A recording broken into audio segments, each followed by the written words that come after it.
न्यायालयभित्रको सेटिङलाई अन्त्य गर्न होइन, सेटिङलाई बचाउनका लागि गरिएको। सम्माननीय प्रधान न्यायाधीश स्वरेन्द्र शमशेर जबराज्यू, मुख्य रजिस्ट्रार लालबहादुर कुँवरज्यू, त्यसै गरिकन बारको कोषाध्यक्षज्यू समेत भएको ठाउँमा यो विषय मुखर रूपमा आयो, यो प्रमाणित रूपमा अहिले सार्वजनिक भइसकेको छ। देशभरिका जिल्ला अदालतका न्यायाधीशहरू सुन्नुहोस्, तपाईहरू यो देशको चाहिँ प्रधान न्यायाधीश बन्नुपर्छ। सर्वोच्च अदालतको पार्टीबाट थपक्क टिपेर लिएर आएर 3-4 वर्षमा प्रधान न्यायाधीश बनाउने सिस्टमको अन्त्य हुनुपर्छ। हामी यो भनिरहेका छौँ। देशभरिका अधिवक्ताहरूको ठेक्का लिएर बार एसोसिएसनलाई प्राली बनाउने को बन्दी प्रत्यक्षीकरणको रिट समेत हेर्दिन भन्ने न्यायाधीशको अयोग्यता पुष्टि भएको छ।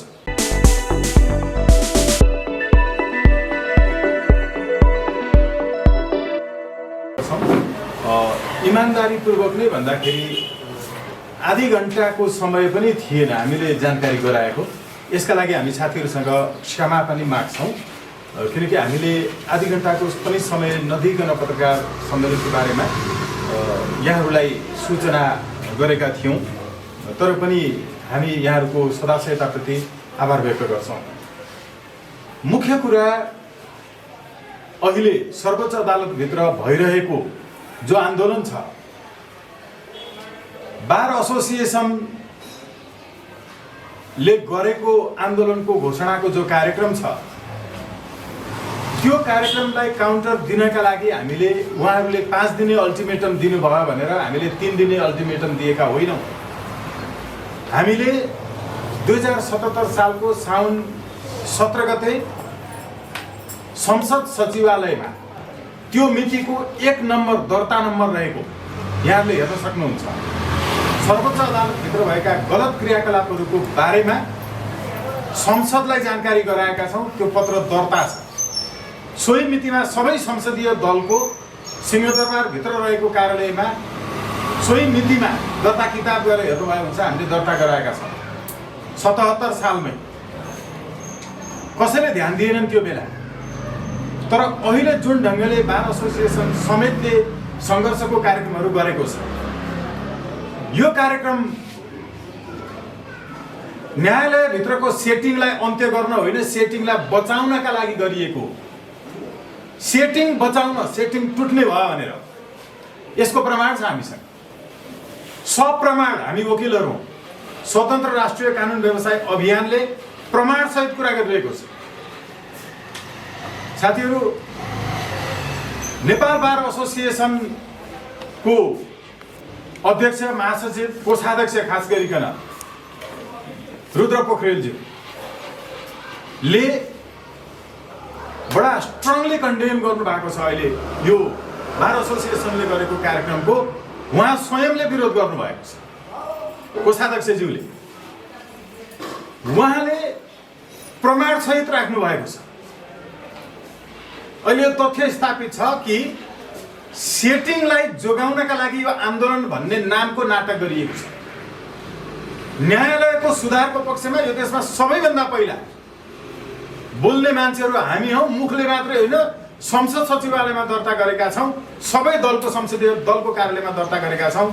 मैले त्यो सेटिङ बचाउनका लागि गरिएको हो भनेर किन भनेको हो भने सर्वोच्च अदालतमा एउटा बेन्च बार समन्वय समिति भन्ने छ। बेन्च बार समन्वय समिति र everything that is decided under the procedure of supreme court is directed by this coordination committee. What is this? This is beyond the provision of constitutional any arrangement. This is beyond the arrangement of any legal content. Where does this bench bar coordination committee exist? यो हो के bench बार समन्वय समितिले भनेको कुरा नमानिकन सर्वोच्च अदालतका माननीय न्यायाधीश हरिप्रसाद भुइँयालज्यूले गर्नुभएको एउटा आदेश त्यो समन्वय समितिमा भएको सहमति विपरीत भयो भनेर सर्वोच्च अदालतका अहिले प्रवक्ता रहनुभएका रजिस्ट्रार बाबुराम दाहालज्यूलाई प्रेसर दिएर एउटा गैर कानुनी टिप्पणी लेख्न लगाएर त्यो एउटा मुद्दालाई संवैधानिक इजलासमा पठाउने सवालमा भएको जो दबाव थियो, यहाँबाट यो प्रकरण बाहिर आएको।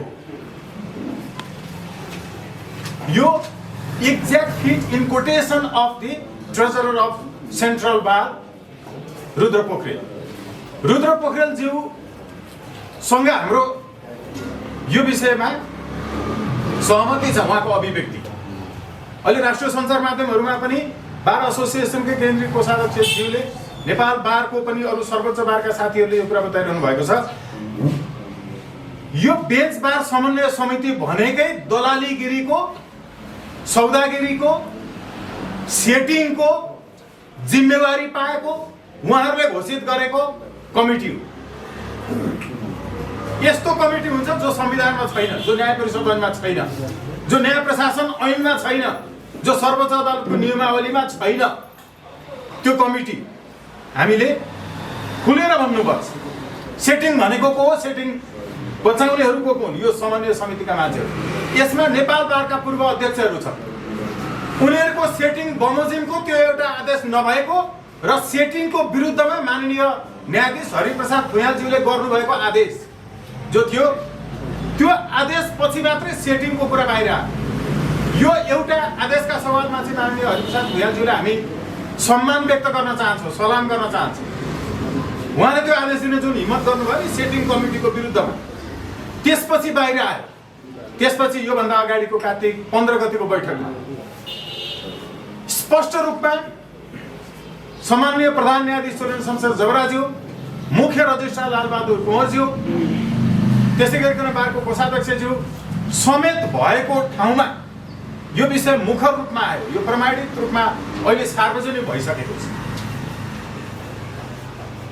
यो सेटिङलाई बचाउनका लागि देशभरिका कानुन व्यवसायी साथीहरू बलिको बोको बन्ने हामी भनिरहेका छौँ। देशभरिका जिल्ला अदालतका न्यायाधीशहरू सुन्नुहोस्, तपाईहरू यो देशको चाहिँ प्रधान न्यायाधीश बन्नुपर्छ। सर्वोच्च अदालतको पार्टीबाट थपक्क टिपेर लिएर आएर 3-4 वर्षमा प्रधान न्यायाधीश बनाउने सिस्टमको अन्त्य हुनुपर्छ। हामी यो भनिरहेका छौँ।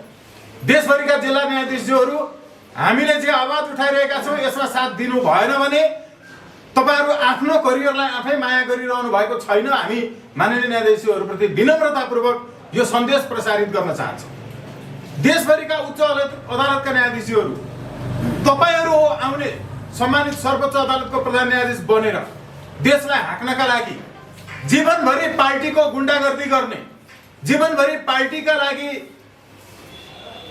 आफ्नो पार्टीकारिता गर्ने, जीवनभरि पार्टीका नेताहरूको चाहिँ प्रेस विज्ञप्तिहरू लेखेर बस्ने यस्ता मान्छेहरूलाई प्रधान न्यायाधीश बनाउनका लागि थपक्क टिपेर ल्याउने सिस्टम जुन छ नि, यसलाई बचाउनका लागि आन्दोलन भएको छ। यसको विरुद्धमा हो।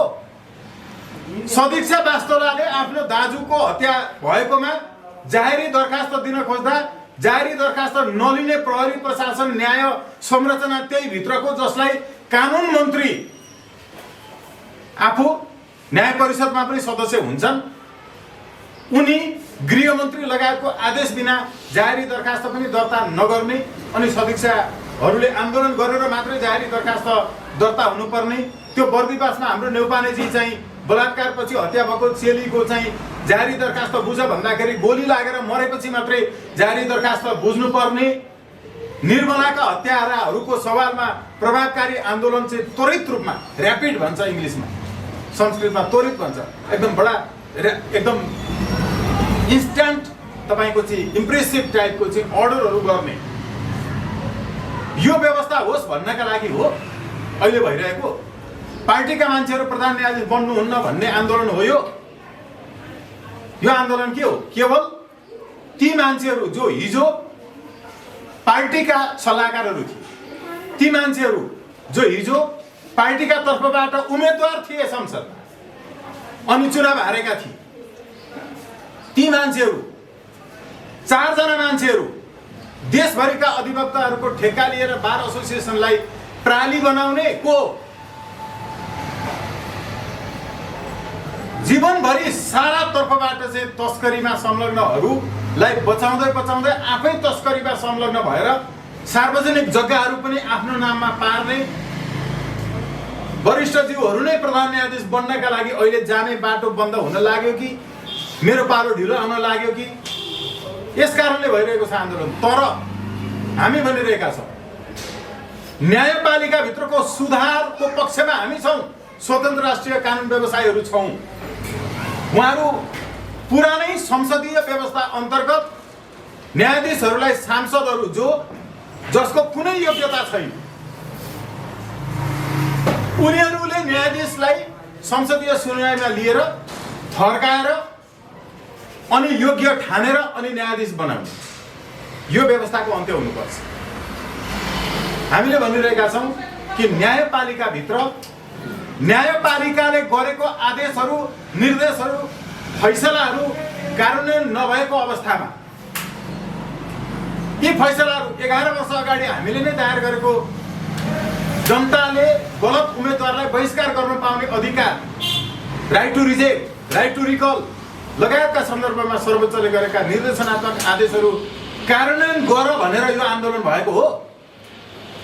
दल र दलका नेताहरूलाई दिएका आदेशहरू, सरकारलाई दिएका आदेशहरू नमान्ने पार्टीका नेताहरू र तिनकै कानुनी सल्लाहकारहरूले चलाएको आन्दोलनले न्यायपालिकाको सुधार गर्छ। हामी भनिरहेका छौँ कि यी सबै आदेश, निर्देशहरू, फैसलाहरू कार्यान्वयन गर्ने व्यवस्थाका लागि अदालती प्रहरी हुनुपर्छ। अदालतले भन्छ तिमी जेल जानुपर्ने मान्छे हो, तिमी जेल जाऊ फैसला गरेर। नेताहरू भन्छन् म जेल जाने होइन, म त तिमीले व्याख्या गर्ने कानुन लेख्न पो जाने त संसदमा सांसद बनेर। यस्तै देखिएन दिएका फैसलाहरूको चाहिँ आदेश निर्देश नमानिकन यिनीहरूलाई ठेगान लगाउनका लागि न्यायपालिकाको आफ्नै न्यायपालिकीय प्रहरी हुनुपर्छ भन्ने आन्दोलन हो यो। अब अर्को विषय, हामीले 3 दिनको अल्टिमेटम दिएका छौँ। कृष्णजीले यस पूर्व वाचन गर्नुभयो कि यो अल्टिमेटममा एक गरिकन एक दिनको यो नेपाल बारले चाहिँ यति दिनको कार्यक्रम राख्यो, त्यस पश्चात हामीले चाहिँ 3 दिनको अल्टिमेटमका साथ भनेका होइन, हामीले अहिलेसम्म जे बोलेका छौँ त्यो गरेका छौँ। स्वतन्त्र कानुन व्यवसायीहरूको तर्फबाट, युवा कानुन व्यवसायीहरूको तर्फबाट सर्वोच्च अदालतमा रिट प्रस्तुत भइसकेको छ।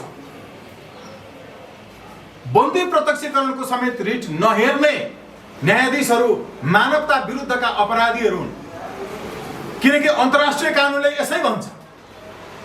अन्तर्राष्ट्रिय कानुनले यो मानवता विरुद्धको अपराध हो भन्छ, जसलाई आफ्ना बुढा बुवा आमाहरूबाट थुतेर लान्छ प्रहरीले वा अर्को कुनै अपहरणकारीले। श्रीमानसँग सुतिरहेको श्रीमतीलाई थुतेर लान्छ घरमा आएर बिना पक्राउ पुर्जी। उनीहरू अहिले बन्दी अवस्थामा छन्, हामी उनीहरूका पक्षका वकिलहरू। बिना कुनै सूचना कहाँ राखेको छ थाहा छैन। यस्तो बन्दी प्रत्यक्षीकरणको मुद्दा दशैं, तिहार, छैठ लगायतका पर्वहरूमा समेत हेर्नका लागि अदालत खुला गरिन्छ। अस्ति भर्खरै दशैंमा अदालत खुला गरेको नाटक गरेर अहिले दशैं मनाएर यस्ता निमुखा जनताको बन्दी प्रत्यक्षीकरणको रिट समेत हेर्दिन भन्ने न्यायाधीशको अयोग्यता पुष्टि भएको छ। यो हेर्नु हुँदैन भन्ने वकिलहरू, आचार संहिता विरोधीहरू हुन्। यिनीहरूको वकिल बन्ने योग्यता छैन, यिनीहरू जनविरोधीहरू हुन्। यिनीहरू पार्टीको मात्रै चाकरी गर्छन् र जनताको विपक्षमा अदालतमा आएर उभिएर यस्ताको मुद्दा हेर्नु हुँदैन भन्छन्। यस्ता जनविरोधी वकिलका नेता भन्नेहरूलाई ठेगान लगाउन जरुरी छ जनताले। हामी जनताको मात्रै कुरा गर्छौँ अदालतमा, हामी जनताका वकिलहरू। हामीलाई बन्नु छैन उहाँहरू जस्तो वरिष्ठ अर्को के लिनु छैन कुनै परिषदका, न्याय परिषदका सदस्यहरू इत्यादि। हामी जनताको कुरा गर्छौँ, बरु पेसा छोड्छौँ। तर बार एसोसिएसनलाई प्राली बनाउनेहरूलाई ठेगान लगाउँछौँ, जसले बन्दी प्रत्यक्षीकरणको मुद्दा पनि हेर्न हुन्न भनेर न्यायाधीशहरूलाई रोकेका छन्। मरेर लानु केही छैन, सत्यको पक्षमा उभिएर बोल्नुपर्छ। यी न्यायाधीशहरू जो छन् यिनीहरूभित्र यति पनि मानवता छैन। थुनुवाको मुद्दा नहेरिकन बस्ने, बन्दीको मुद्दा नहेरिकन बस्ने, सधैँ दशैं मनाएर बस्ने, 11:30 बजे मात्रै इजलासमा बस्ने। अहिलेसम्म कुन प्रधान न्यायाधीशले भन्यो, अहिलेसम्म कुन बारको अध्यक्षले भन्यो श्रमजीवी उसले बिहान 9 बजेदेखिको तलब लिएको छ, 11:30 बजेदेखि मात्रै घरमा आएर काम गर्ने हामीले हाजिरामा लगाउँछौँ भने नि हामी आधा दिनको मात्रै पैसा दिन्छौँ। हामी पनि कहीँ गएर काम गर्छौँ भने 11:30 बजेदेखि काम गर्नेलाई आधा दिनको मात्रै तलब प्राप्त हुन्छ। आधा दिनको तलब मात्रै प्राप्त गर्न योग्य छन्। अरू बेला पनि 9 बजे बस्नु पर्दैन अफिसमा, कम्तीमा 9:30 बजे बस्नु पर्दैन। कार्यालय समय कति हो? 11:30 बजे पुगेर अनि 1 घन्टा काम गरेर त्यसपछि अर्को 1 घन्टा चिया खाएर अनि अब शुक्रबारको दिन त अझ कामै हुँदैन। जनताको कुरा गरिरहेका छौँ हामी। यसको विरुद्धमा हो आन्दोलन। न्यायाधीशलाई कसले बसाउन सक्छ समयमा? साप्ताहिक पेशी सूचीबाट 15 वर्ष कुरेको मुद्दा पनि यो पटक साप्ताहिक पेशी सूचीमा आएको। अब पालो आउँछ भनेर कुर्दा कुर्दै साप्ताहिक पेशी सूचीबाट हटाइएको। यसको जवाफदेहिता कहाँ छ? के न्यायाधीश हामीले न्यायमूर्ति भगवानको स्वरूप भन्दै यति दानवीय रूपमा प्रकट हुन मिल्छ? यो भन्दा दानवीयता के हुन्छ? बाबुआमा छोराछोरीबाट थुतेर लगेको आफ्नो अभिभावकलाई, आफ्नो सन्तानलाई कहाँ छ भनेर खोजी गर्न नपाउने आज यत्रो दिन भइसक्यो। अब माफी पनि नपाउने स्थिति भइसक्यो। कारबाही त्यहाँ हुनुपर्ने स्थिति भइसक्यो। त्यसैले हामीले साथीहरू 2078 कार्तिक 14 गते 10 बजेदेखि सर्वोच्च अदालत र नेपाल बार परिसरमा कालोपट्टी बाँधेर विरोध प्रदर्शन गर्ने कार्यक्रम राखेका छौँ। नेपाल बारले पनि कालोपट्टी बाँधेर विरोध प्रदर्शन गर्ने कार्यक्रम राखेको छ भन्ने हामीले सुनेका छौँ।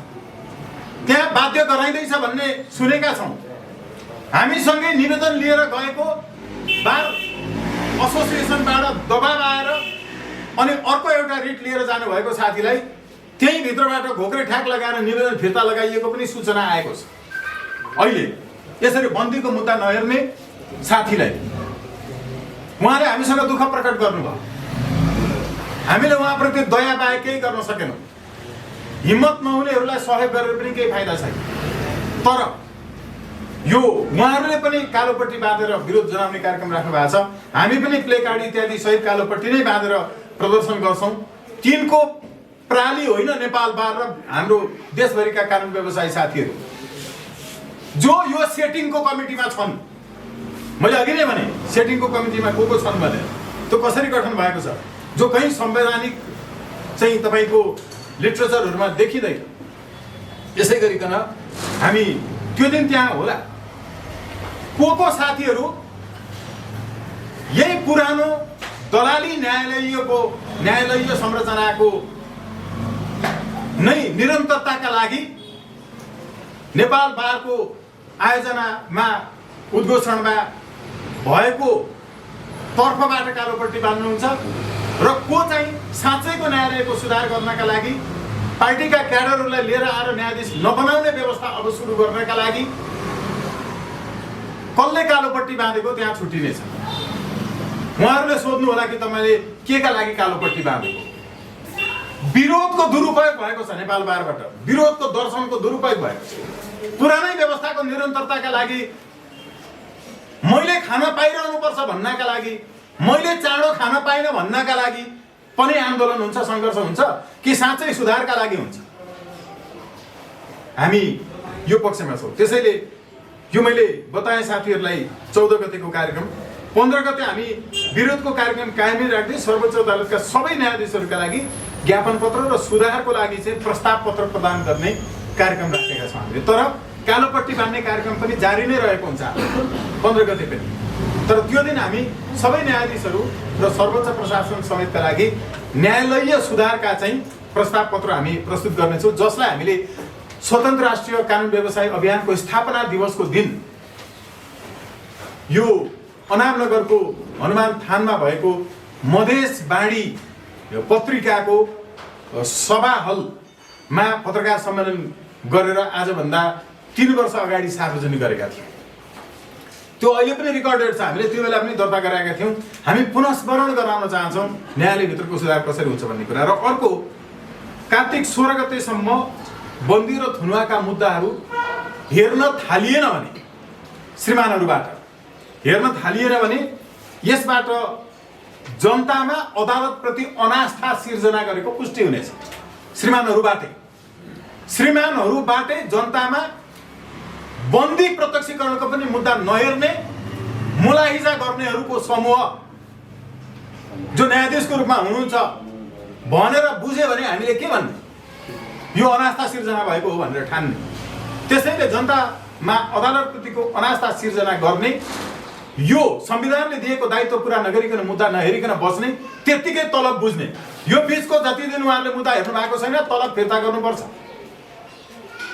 इमानदारिता छ भने, मनमा न्याय छ भने, मनमा हरि छ भने, अलिकति आध्यात्मिक स्वभावको हुनुहुन्छ भने यति ठुलो अन्याय गर्न पाइँदैन। हामीले हाम्रा गाउँघरका खोला नालामा हाम्रा घाटलाई पुल बनाएर त्यो पुलमाथि टेकाउँदै टेकाउँदै यिनलाई न्यायाधीश बनाएर यहाँसम्म ल्याएका हौँ। हर एक जनताको भूमिका छ यिनलाई सर्वोच्चको न्यायाधीश बनाउन। हाम्रो योगदान छ, हाम्रो रगत पसिनाले सिर्जना भएको राज्य कोषबाट यिनीहरूले तलब खाएका छन्। अनि हाम्रा मुद्दाहरू यतिकै छोड्ने के का लागि दिएको जिम्मेवारी संविधानले तोकेको छ। यो नहेर्ने हो भने यसकारण जनतामा अदालतप्रतिको अनास्था सिर्जना हुन्छ र यो अनास्था सिर्जना भए बापत अदालतको अवहेलना सम्बन्धी मुद्दा हामी प्रक्रिया अगाडि बढाउनेछौँ। यो मैले साथीहरूलाई बताएँ। हाम्रा कार्यक्रमहरू जो कार्तिक 16 गतेको कार्यक्रम हो, कार्तिक 17 गतेको हाम्रो कार्यक्रम हुनेछ देशभरका अदालत र बार परिसरहरूमा विरोध प्रदर्शन हो। यो हामी अहिले सर्वोच्चमा मात्रै र उपत्यकाभित्र मात्रै गरिरहेका हुनेछौँ। त्यस पश्चात हामी देशभरिका अदालतहरूमा गर्छौँ। कार्तिक 18 गतेदेखि अनि जनतालाई आफ्ना मुद्दा नहेरिएकोमा र नहेर्न सहयोग गर्नेहरूका विरुद्ध, यस्तो कार्यका विरुद्ध सार्वजनिक रूपमा सडक प्रदर्शनहरू आन्दोलनहरू गर्ने हाम्रो कार्यक्रम छ। यो हाम्रो 18 गतेको कार्यक्रम हुनेछ र सो पश्चात र बिचमा पनि जुम मिटिङ, भेला बैठकहरूबाट चाहिँ प्राप्त सुझावहरूका आधारमा हामी अरू कार्यक्रमहरू पनि अगाडि बढाउनेछौँ। हामीले यो अहिले न्यायालयभित्र भएको चाहिँ विकृति, विसङ्गति र वास्तवमा अन्यायपूर्ण व्यवहार जनताका विरुद्ध जो भएको छ त्यसका विरुद्धमा 3 दिने अल्टिमेटम सहितको विरोधको सङ्घर्षको कार्यक्रमको घोषणामा पाल्दिनु हुने साथीहरू सबैलाई आभार व्यक्त गर्छौँ, धन्यवाद ज्ञापन गर्छौँ। बारमा भएको घटनालाई यहाँले कसरी लिनु भएको छ एउटा, अर्को नेपाल बार एसोसिएसन अदालत बन्द गर्नुपर्छ भनेर लागिरहेको छ, तपाईँहरू अदालत खुल्नुपर्छ भनेर लागिरहनु भएको छ। भोलिका दिनमा पनि हिजो बारमा भए जस्तै घटना दोहोरिन सक्ने सम्भावना त जो विवाद थियो त्यसलाई सार्वजनिक भएको सञ्चार माध्यमको कन्टेन्टहरू हेर्दाखेरि उहाँहरूले केही स्टुडियोहरूमा पुगेर बोल्नु भएको र सो पूर्व फिल्डमै बोल्नु भएको कुराहरू हेर्दाखेरि चाहिँ मैले भिन्नता पाएँ। फिल्डमै बोल्नु भएको कुराहरू हेर्दाखेरि त्यो नितान्त व्यक्तिगत विवाद थियो, त्यो निकै अगाडिदेखिको थियो, वैयक्तिक विवाद थियो। अनि पछि उहाँहरू दुवैलाई चाहिँ आफ्नो आफ्नो विश्वास रहेको राजनीतिक पार्टीको नजिक बनेर अझ त्यहाँभित्र आफ्नो चाहिँ योग्यता बढाउनका लागि अनि बनी बनाऊ स्टेटमेन्टहरू दिनुभएको मैले पाएँ। अर्को कुरा के छ भने त्यहाँ केही पक्षहरू पनि थिए जसले के पुष्टि गर्छ भने त्यहाँ वकिलहरू छैन, एकदमै कम छ। कि कुनै पार्टीका कार्यकर्ताहरू छन् कि पुरानै न्यायपालिकाको विकृत संरचनालाई निरन्तरता दिनुपर्छ भन्नेहरू छन्। त्यहाँ कि चोलेन्द्र शमशेर जबराज्यू सम्माननीय प्रधान न्यायाधीशज्यूका मान्छेहरू छन् कि एमालेका मान्छेहरू छन् कि माओवादीका, राप्रपाका अनि मधेस केन्द्रीय दलहरूका मान्छेहरू छन् र उनीहरू झगडा गर्छन्। साँच्चैको वकिलहरू त्यहाँ एकदमै कम छन्। यो भएको के हो भने तिनै दलका तर्फबाट तिनको स्वार्थको पक्षपोषण गर्ने, तिनको स्वार्थको रक्षा गर्नेहरू बिचको झगडा हो। यो बाहेक केही पनि होइन। यो न्यायालयको सुधारका लागि त्यो चाहिँ यो विषयसँग सम्बन्धित विषय नै होइन थियो।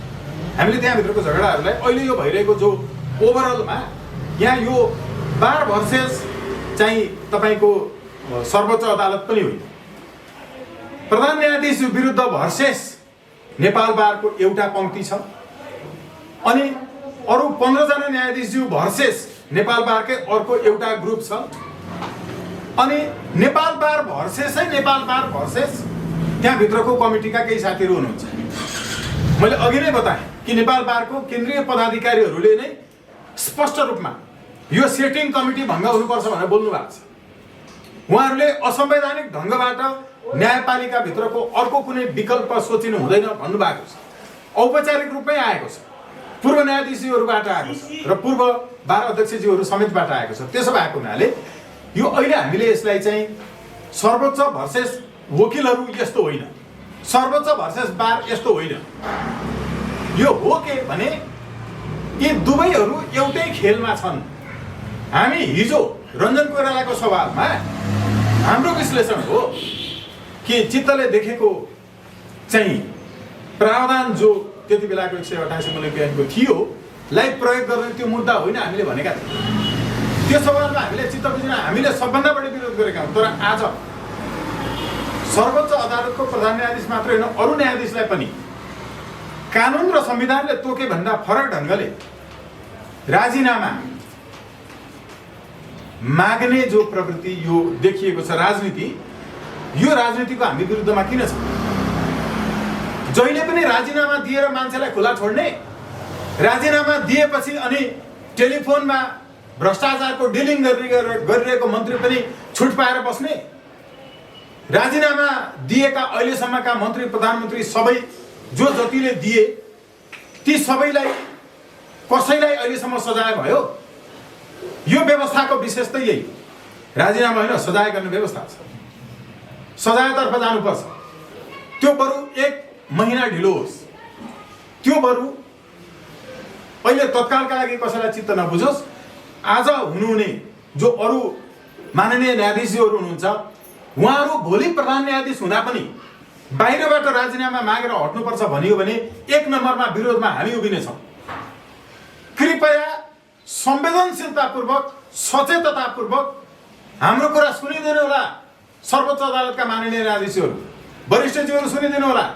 तपाईहरू नै भोलि प्रधान न्यायाधीश हुँदा पनि तपाईलाई संविधान बमोजिम बाहेक, तपाईलाई कानुन बमोजिम बाहेक, तपाईलाई सडकबाट नारा जुलुस गरेर यदि राजीनामा दिनु भनेर भनिन्छ भने त्यति बेला 1 नम्बरमा हामी तपाईहरूको पक्षमा र त्यो गैर कानुनी र असंवैधानिक कदमको पक्षमा हामी उभिनेछौँ। हामी जहिले पनि संवैधानिक बाटोको पक्षमा छौँ। यसैले साथीहरू यो अहिलेको सन्दर्भ जुन हो यो सन्दर्भ विदेशी तत्त्वले समेत नेपालमा सक्न खोजेको 2वटा संस्थाहरू छ। एउटा नेपाली सेना, अर्को नेपालको अदालत। नेपालको अदालतलाई एमसीसी को 6.8 ले सकिसकेकै छ। अब यसको कानुनी सफायाको बाटोमा जाँदैछ। त्यसका लागि यी दलका प्रतिनिधिहरूलाई विदेशीहरूले प्रयोग गरेका छन् र विदेशीहरूबाट सञ्चालित छन्। अहिले जसले न्यायालयभित्र र सेनाभित्र खेल्ने काम गरिरहेका छन्। हामी यसको स्पष्ट रूपमा खुलेर तार्किकताका साथ, बौद्धिकताका साथ यसको विरोध गर्न चाहन्छौँ, विरोध गरिरहेका छौँ र यसलाई सफल हुन दिनेछौँ। अघि भन्नुभयो जस्तो भोलि यहाँ भिडन्त त्यस्तो स्थिति होला नि, त्यसको सङ्केत हुन सक्छ भन्नुभयो। हामी बौद्धिक लडाइँमा छौँ, हामी बौद्धिक विद्रोहमा छौँ। अहिलेको नेपालको विद्रोह कस्तो हो भने वकिलहरूले वकिलकै विरुद्ध लड्नुपर्ने बौद्धिक विद्रोहको समय हो। अहिले हामी त्यो खालको देखिने गरिकनको प्रत्यक्ष भौतिक यस्तो द्वन्द्व कतै हुन लाग्यो भने पनि रोक्नुपर्ने जिम्मेवारी वकिलहरूको। आउनु पर्यो तर्कमा। हाम्रो सेटिङको कमिटी बचाइदेऊ भनेर आन्दोलन हुन्छ। अनि त्यो सेटिङवाला तपाईँमाथि आक्रामक होला नि त फेरि। सेटिङवालाहरू आक्रामक हुँदाखेरि फेरि हामीले योभन्दा अगाडि गरेका आक्रामक बौद्धिक लडाइँहरूमा हामीले जितेका छैनौँ। हामीलाई आजभन्दा 11 वर्ष अगाडि यस्तो पनि हुन्छ राइट टु रिजेक्ट भनेर हा गरेर हाँस्ने वकिल साहबहरू अहिले त शिर नत भएको छ। उहाँहरू हरेक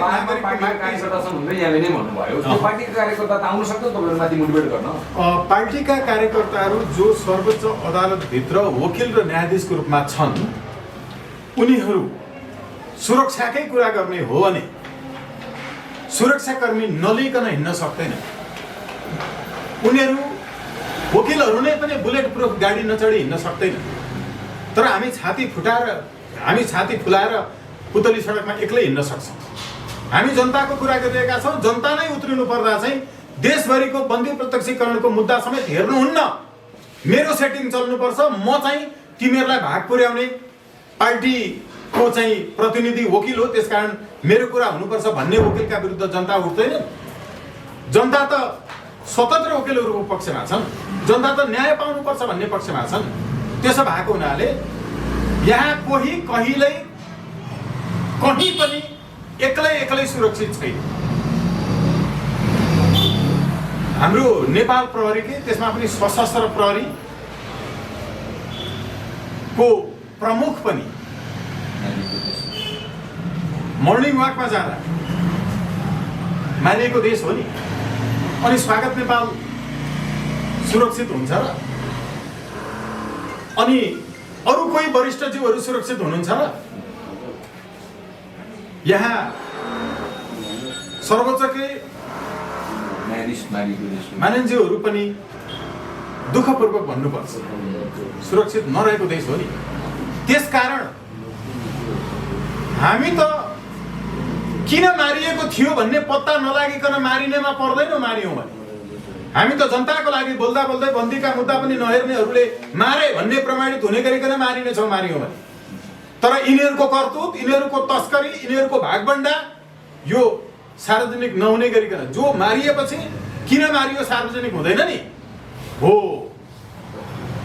तिनीहरू सायद मारिन लायक हुन्छ। हाम्रा कुरा प्रष्ट छ। अब एउटा कुरा बताइदिनुहोस्, पूर्व महान्यायाधिवक्ता रमन श्रेष्ठले भन्नुभयो प्रधान न्यायाधीशले बोराका बोरा पैसा बुझेर चाहिँ फैसला गर्छन् भनेर भन्नुभयो। यस्तो सम्भव हुन्छ? यो भएको कुरो हो? यो बोराका बोरा पैसा बुझ्ने कुरा अहिले चाहिँ अब मोबाइलबाटै पठाइन्छ होइन? अहिलेको आधुनिक वकिल साहबहरू जो त्यहाँ इजलासमा बहस गर्न आउँदा पनि विभिन्न विश्वका विकसित मुलुकहरूबाट ल्याइएका चाहिँ इन्स्ट्रुमेन्टहरू प्रयोग गरेर प्रस्तुत गर्नुहुन्छ। सायद त्यहाँबाट चाहिँ चाँडो सजिलो हुन्छ होला। तर हामीले अहिले भनिरहेको चोलेर शमशेर जबराज्यूभित्र केही पनि विकृति छैन, विसङ्गति छैन, उहाँले ठिक गर्नुभयो, ठिक गर्नु भएको छ भनेकै होइन। हामी कारवाही गर भन्दैछौँ के, बारलाई कारवाही गर्ने दबाब देऊ भन्दैछौँ, कानुन बमोजिम गर भन्दैछौँ, न्याय परिषदबाट गर भन्दैछौँ, गर्न पर्छ भन्दैछौँ, होइन र? तर बोराका बोरा पैसा लगेको देखिरहने कहिलेकाहीँ कस्तो हुन्छ भने कुनै कुनै मुद्दाहरूमा हामी हेर्छौँ त्यो जसले चोरी डकैती ठगी प्याकेटमारी गरेको हुन्छ, सुन तस्करी, उहाँहरूको बिचमा हिसाब मिल्दैन। हिसाब नमिलेपछि एउटाले अर्कोलाई मर्नासम्म हुने गरी चाहिँ आफ्नो ढङ्गले कारवाही गर्छ, त्यो आरोप पनि लगाउँछ। तर प्रक्रियागत रूपमा मुद्दा लिएर कानुन बमोजिम जाँदैन। जहाँ मुद्दा लिएर कानुन बमोजिम जाँदैन, भागबण्डा मिलेन भन्ने झगडा चाहिँ भइरहन्छ, बरु आफै मारिदिन्छ, मर्छ, तर कानुनी प्रक्रियामा जाँदैन। अस्ति थाहा पाउनुभयो नि लुम्बिनी गण्डकी प्रदेशमा मुख्यमन्त्रीले अपहरण गर्नुभयो पनि भनियो, पत्रकार सम्मेलन गरेरै भनियो। अहिले यसरी पत्रकार सम्मेलन गरेर स्वागत नेपालले अपहरण गरेर भवानालाई त्यहाँ राखेको छ भन्ने हो भने नि प्रहरीले तुरुन्तै पक्राउ गर्दैन। पत्रकार सम्मेलन गर्छ अपहरण गर्यो भनेर, तर जाहेरी दिन जाँदैन। पुलिसले सुन्छ, चुपचाप बस्छ। हो, यो के हुन्छ भने प्याकेटबारहरूको बिचमा झगडा पनि हुन्छ, भागबण्डा नमिलेको भनेर मारामार पनि हुन्छ। तर हाम्रो भागबण्डा मिलेन भनेर कानुन बमोजिम जाहेरी दिन जाँदैन। हो यस्तै, यसले यति खाए पनि थाहा छ, उसले यति खाए पनि थाहा छ, उसले मात्रै खाए पनि थाहा छ, त्यहाँ सेटिङ कमिटी छ, यो पनि छ, तर कानुन बमोजिम त्यसमा चाहिँ कारवाही गर्न जाँदैनन्। भनेपछि तुलना गर्नुपर्छ र त्यो प्याकेटमा साथीहरू र उहाँहरू बिचमा तुलना गर्न हुँदैन। तर तथ्यले त यस्तै देखाउँछ। अरू केही साथीहरूको जिज्ञासा?